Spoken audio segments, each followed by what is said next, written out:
Unlock essential data handling skills in this SwiftUI and SwiftData tutorial. Learn how to send emails, import, export, CSV and JSON files. This is the app that we will create in this tutorial. As you can see, at the moment there's no contacts in the list. SwiftData is empty. I will now import a JSON payload that includes some test contacts, that includes the contact's name and email addresses.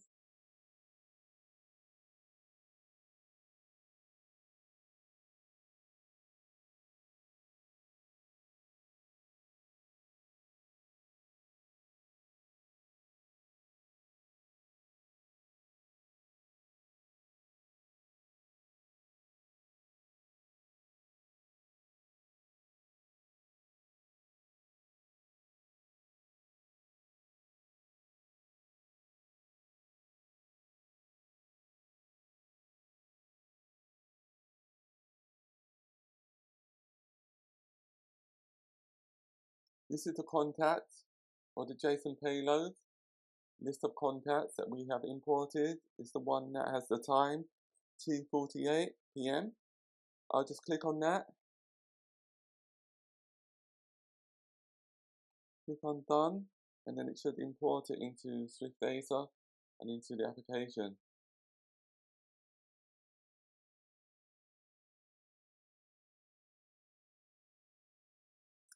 As you can see, the data has now all been imported into SwiftData.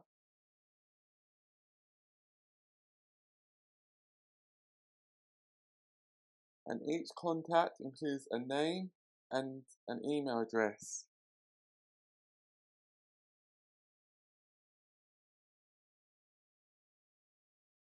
If we want to contact everyone in our list by email, then we just need to select the Select All switch, or click on the Select All button,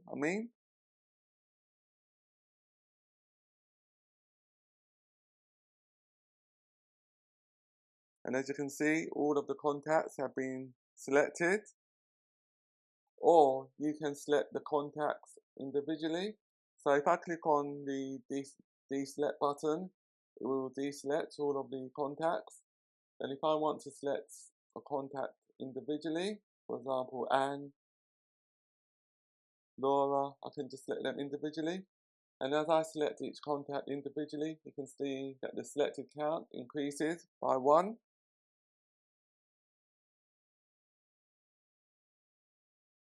We can also edit a contact by swiping to the left and then clicking on the pencil.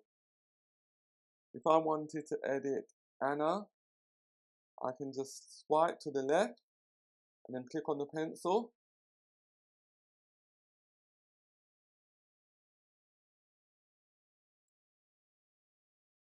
And then update the name or the email address.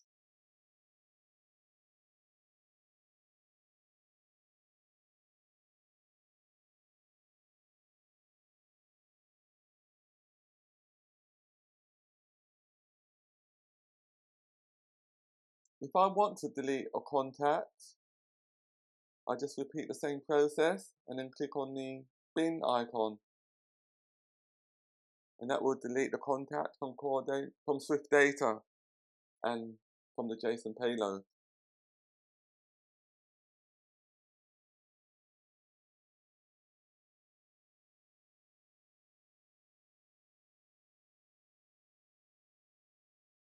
Clicking on the next and previous buttons enable the user to move through the SwiftData record set and display the next 10 records, as I will show you. At the moment we're on page 1. So if I click on next, you can see it goes to page 2, page 3,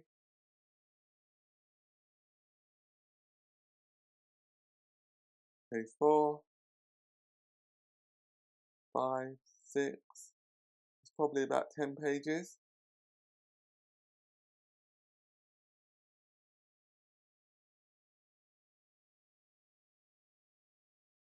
The app also allows the user to filter or search contacts on name or email.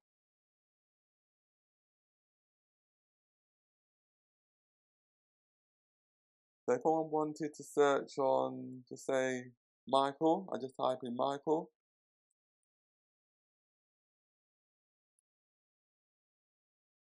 And then it displays all of the names. That includes the first 4 characters, MICH, with their email addresses.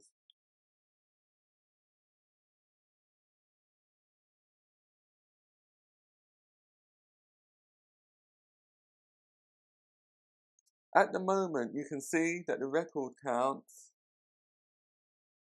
is,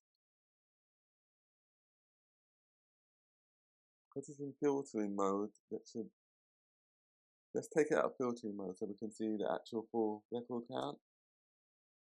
The simulator is just so slow. Yeah, you can see that the record count within Swift Data is 100. So we have 100 contacts in the database, in the mailing application. If I add a new contact to the JSON payload, then update and import the updated file into the application, you will see that the total contacts will be incremented by 1, so it will show 101. So I'll do that now. I'll just edit the JSON file, which is on the desktop. Click on edit.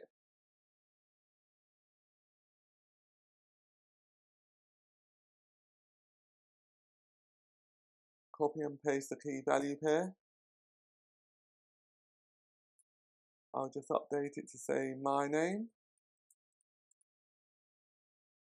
and my email address.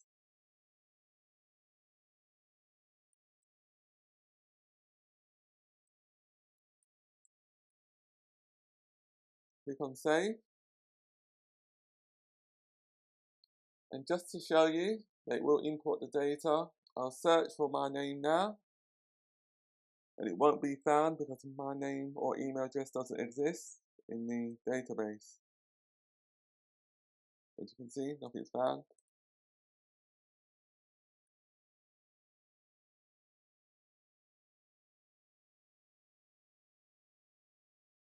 I'll now import the data that includes the added contact.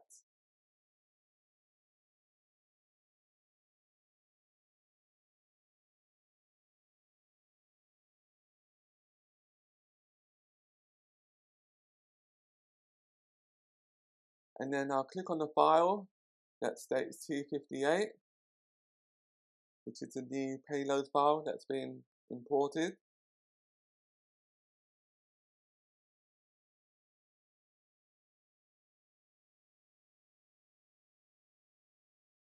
As you can see, the new contact has been added to the database. So now our count is 101.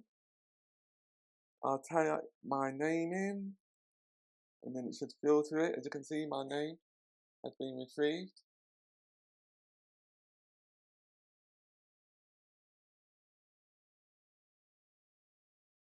The data can also be exported to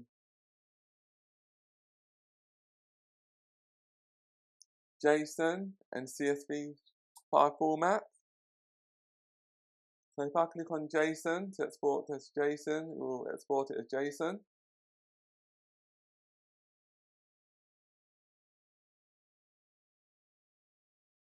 It's a bit slow on the simulator. And then I can follow the same procedure to export it as CSV.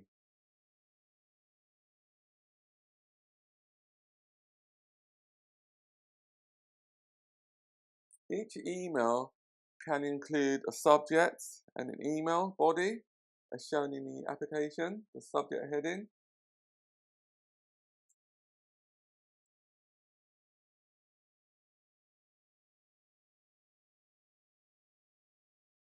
And then the email body. The email body contains a template.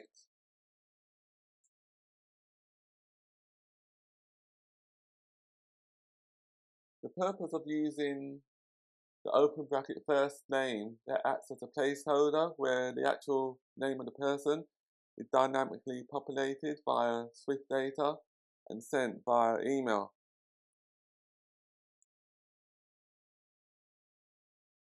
So within the within the email body, we just type our text. Are you interested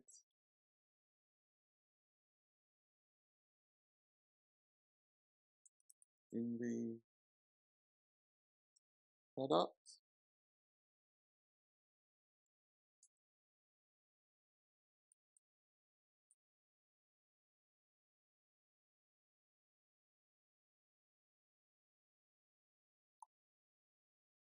And then when the email is sent, or when we click on the send email button, the email template will be auto generated to include the person's name and an opt-out email message to stop receiving emails. Emails are sent in batches of 10 to enable better performance.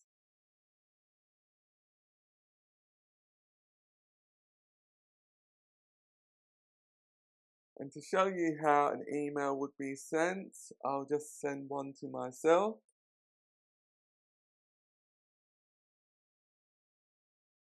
So I deselect all the other ones first, and then just select one, just to send one to myself.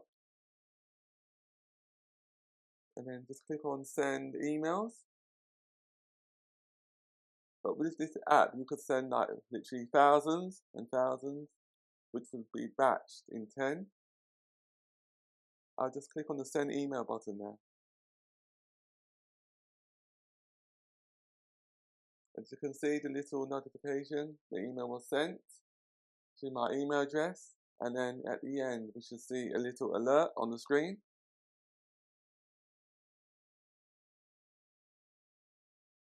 You should see it in a few seconds, another alert. Sent batch of 1 email. So this is the tutorial we'll be creating. If you want the full source code and you cannot be bothered to watch the full video, then please remember the source code is available on my Patreon. That helps to support my channel and to purchase new equipment. See the link in the description for more details. And also subscribe if it helped you as well.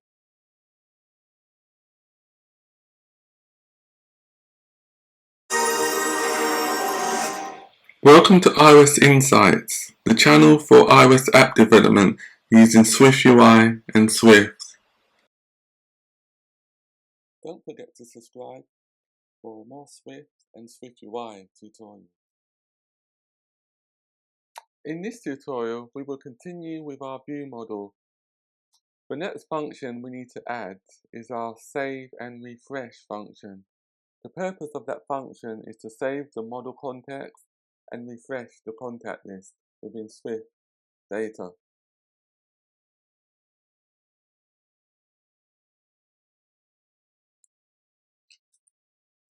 So type the following: private func save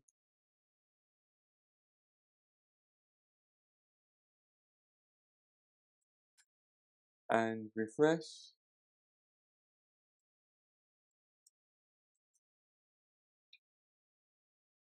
save context.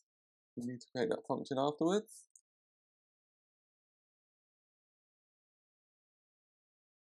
Contacts equals fetch contacts.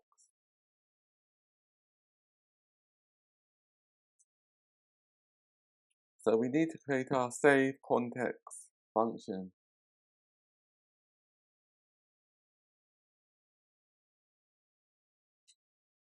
Create a new function called private func. The name of the function is save context.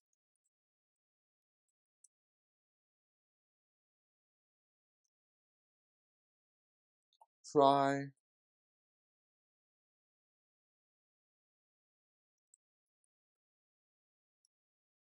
model context dot save, and that will save the current state of the model context within Swift Data.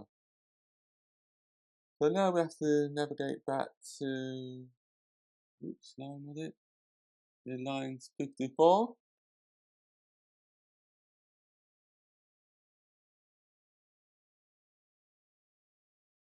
Within our add contact function.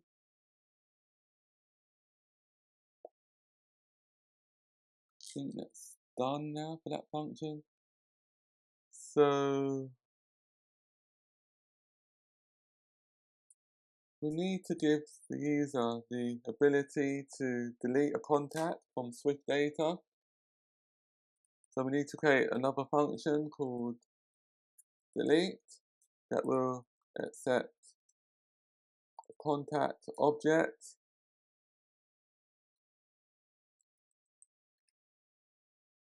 model context.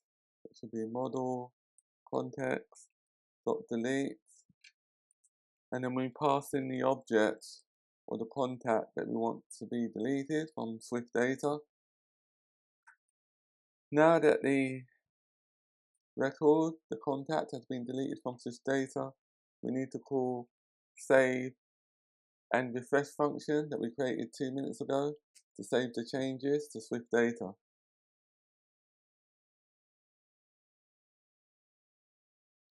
We also need to give the user the option to update a contact, so we have to create another function called update contacts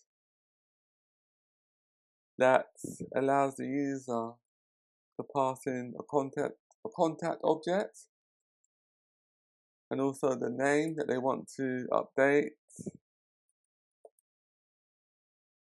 and the email of the contact.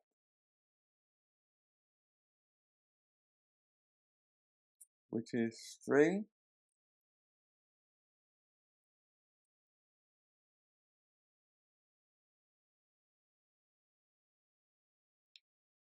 and then we assign the contact name to the string values that we just passed in to the name parameter, and the contact's email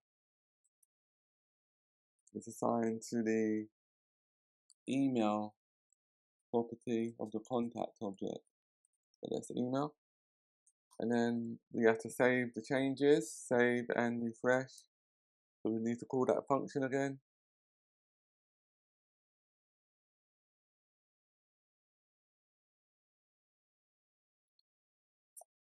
What else do we need to do?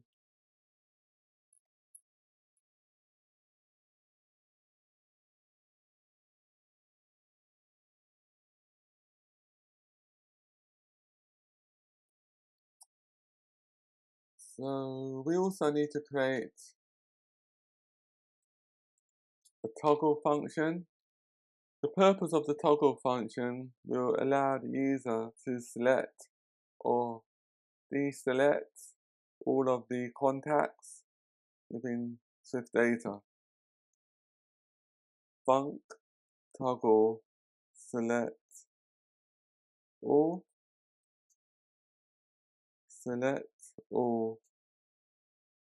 which is a boolean. Contacts dot for each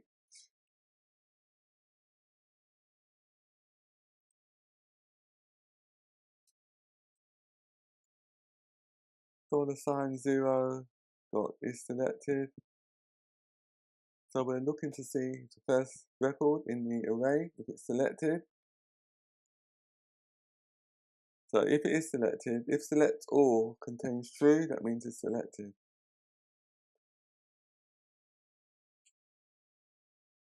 And then we save the contacts. We save the context. So we call the method save context.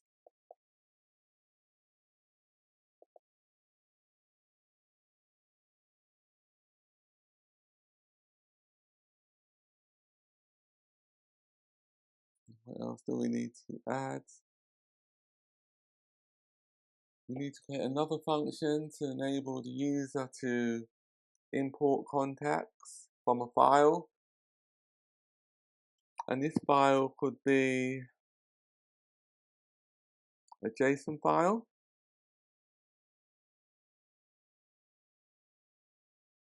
So what we need to do is to create that function import contacts from file. We pass in the file URL,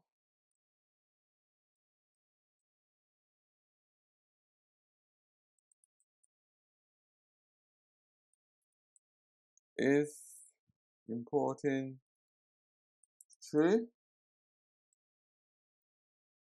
and then we have to create a task.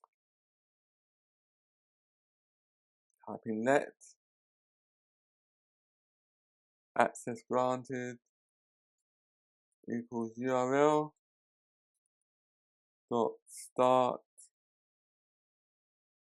security scope resource.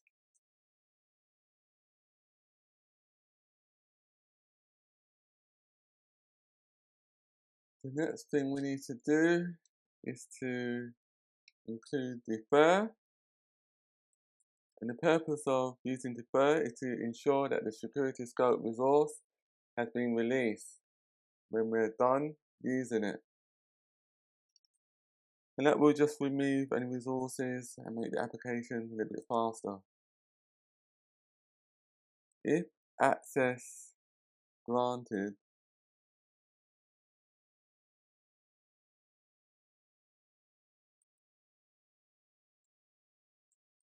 how come it's not picking it up?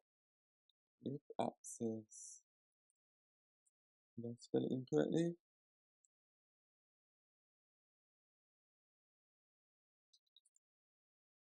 If access granted URL dot stop accessing security scope resource, that's what we need to call.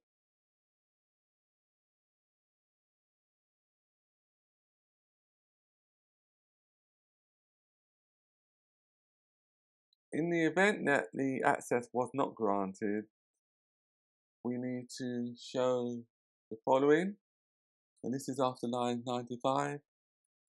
We need to use a guard statement, guard access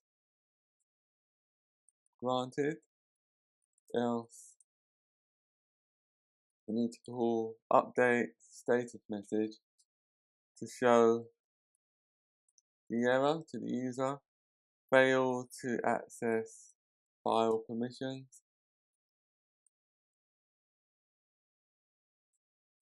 is importing equals false, and then we need to exit this function by using return.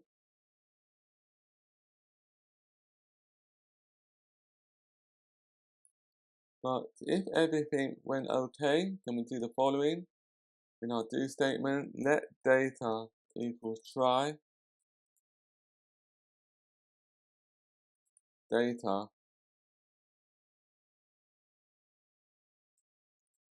contents of URL, which is the contents of the resource we're trying to extract.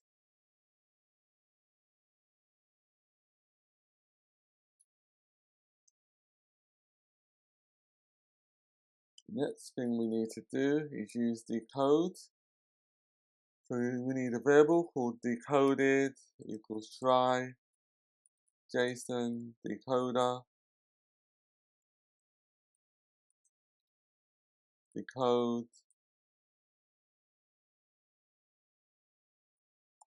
and what we're decoding an array of contact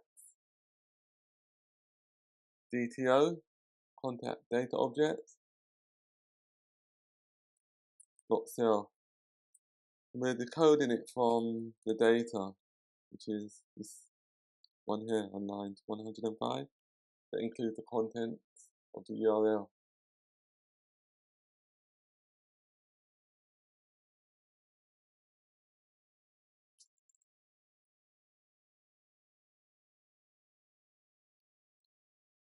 And then we have to loop through each of the decoded objects that's within our payload. And for each object that has been decoded, we need to save those objects or that object into Swift data. So that should be model context, save, contact, and then we need to set the name and email overloads. So we need to pass in $0.name. So that's the indices of the array and the name. And then we need to pass in $0.email, which is the indices of the email, as we're looping through the array.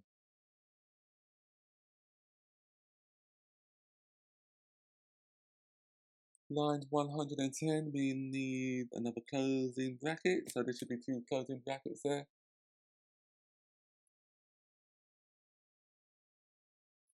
Since we have inserted new data into Swift data, we need to call the save and refresh function again to save the changes.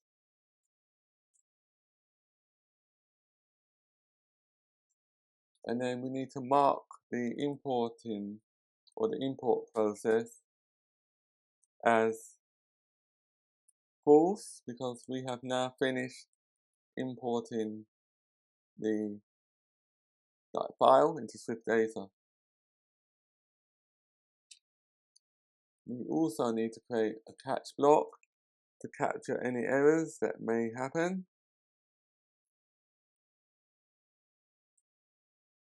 Update status. And then we just pass in our error. Failed to import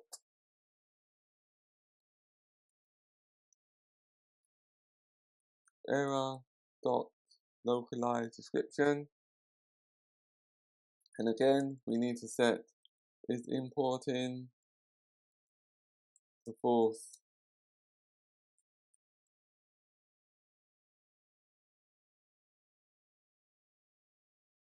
I'll just compile it.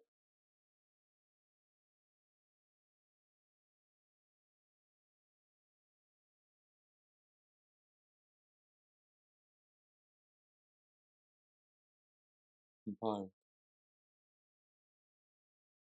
In our next tutorial, we'll start to implement our pagination functionality to enable the user to move through the record set, such as left, right, to the last record, to the first record. And also, we'll implement our send batch method that allows the application to send the emails in batches of 10.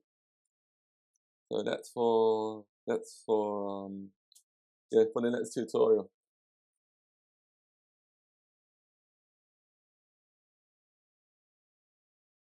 Don't forget to subscribe for more Swift and SwiftUI tutorials.